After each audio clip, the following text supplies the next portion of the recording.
Keep your head high through the hate, gotta make a better life through the pain, got a chance to do your ass and do your thing, don't let anybody ever try to change ya. What is up, you guys?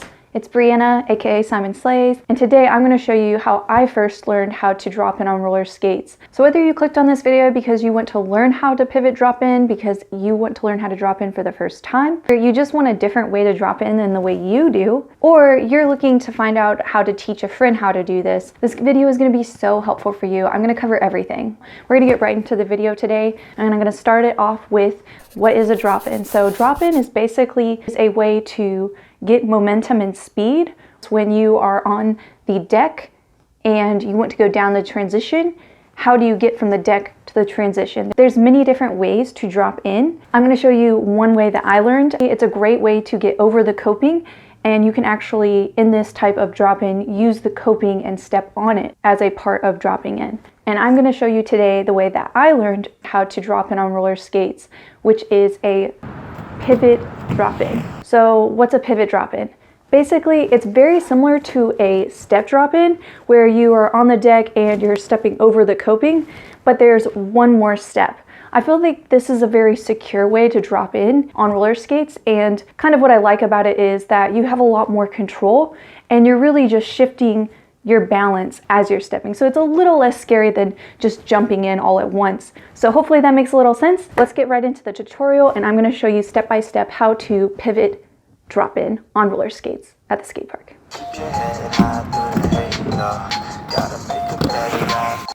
First thing we're going to do is establish your stance. Second thing we're going to do is pump first. Third thing we're going to do is actually walk through the steps of a pivot drop in. And the last thing we're going to do is kind of explore some things that you can do after the drop in. Are you guys ready? Let's get into it. It's really helpful to go on a day that it's not super busy. I know sometimes it's very distracting for me personally when there's a lot of people around, and if I'm working on something new, I need a clear mental headspace. So for your stance, basically you want to establish your lead leg. One foot you're going to want to put most of your weight on, and the other one you're going to want to put in front of you. If you don't know what your lead leg is, just choose a leg. My lead leg is my right leg, and so I put that forward first, and I put a little more weight on my back leg, which is my left leg. Whatever feels comfortable to you. It's really just a personal preference. For stance, basically you want to keep this stance throughout the entire time. When you're pumping, when you're dropping in, when you're riding up back fakie, all those things. You want to be very comfortable and confident in this stance. Stance is supposed to be that your knees are very flexible, they're not locked, and that you're able to kind of bounce up and down and absorb your momentum as you're pumping up and down. You want your butt to be low, and your shoulders back, your chest up, and your eyes forward. You also don't want to pop up right away after you drop in. So be really careful to just keep your stance and to ride it out and to trust yourself. Stay low as you drop and as you ride back up the transition on the other side. So if you're not really ready to pump or to drop in, maybe go and just practice your stance and get comfortable in that first. The first thing you want to do before you even think about dropping in is you want to go to the section that you want to learn to drop in on and start there, just pumping back and forth. You want to skate up the transition, keep in your stance that we mentioned earlier, flexible knees, chest up, eyes forward, butt down, and legs staggered with your lead foot in front. You want to go forward, and then you want to pump down, kind of like you're squatting down, and then allow that momentum to take you backwards up the transition fakie. And then you want to pump at the top of that and pump back down, and just keep pumping back and forth until you feel super comfortable. And when you feel confident that you can do that and you're pumping all the way up to the coping, pumping all the way up to the coping on the other side, you know you can drop in on that. And you know how it's going to feel when you do, because you've been up it fakie all the way and you've been up it forwards all the way. So there's nothing to be scared of once you drop. If you cannot pump up all the way, it may not be time yet to drop in on that part. So you may want to go to a shorter transition and just start on that one. And you know, honestly, that's what I did. I went to the shortest transition I could find the first time I dropped in over coping. And you know, I had a lot of bails and fails before I actually got this. So don't feel bad, and know that it's okay if that happens. You're gonna be fine.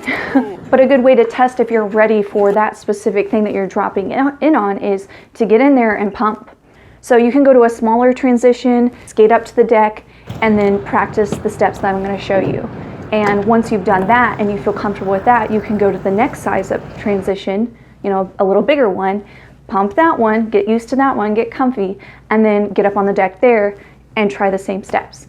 And you might actually feel your confidence build a little more if you do something smaller first.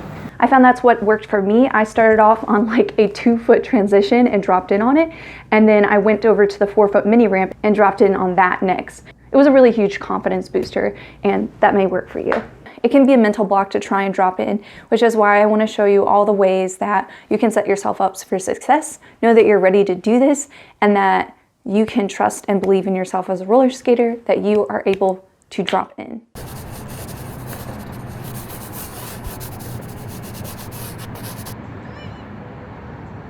It seems like a long way down, and it seems really scary.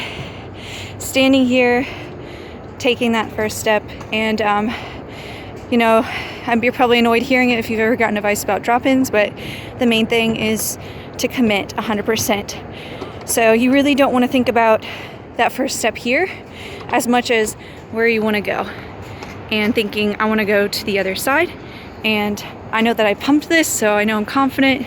Now I'm gonna just take the step and I'm gonna go forward and be confident and believe in yourself, and that'll go a long way. But it's not about the money or the fame, no. No, it's all about me just doing my thing, yo. Cause I'm loving what I do and I won't change, no. So I'm gonna pivot back on this leg and put my weight on it. You'll feel weight in your thigh and kind of in your glutes and your hamstrings behind you. You're not gonna have a lot of weight on this other foot yet. So what you're going to do is you're going to toe stop right here on the deck, however close to the coping you feel comfortable.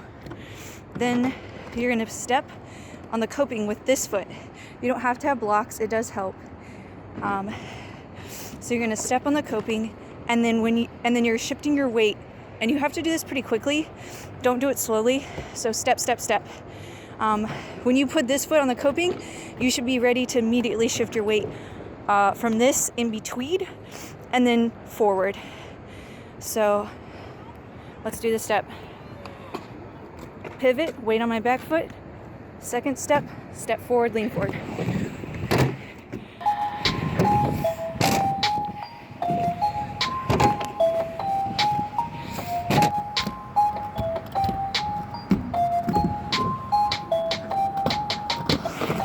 After you drop in that first time, first of all, celebrate, because that's amazing. Second of all, after you drop in that first time, get back up on the deck and do it again, and just keep doing it over and over and over. The best way to really know that you can do this and it's not a one-time thing that you learned is just to drill it over and over. You faced your fear, now own it.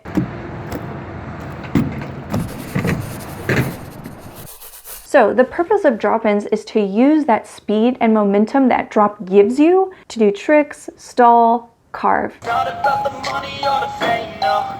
No, it's all about me just doing my thing, yo. Cause I'm loving what I do and I won't change, no.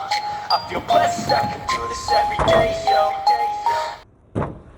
Living every day like it's my last day, cause you have to. Any given day could be your final chance to act. You got only one life, live it right, don't go back, do it. I feel blessed,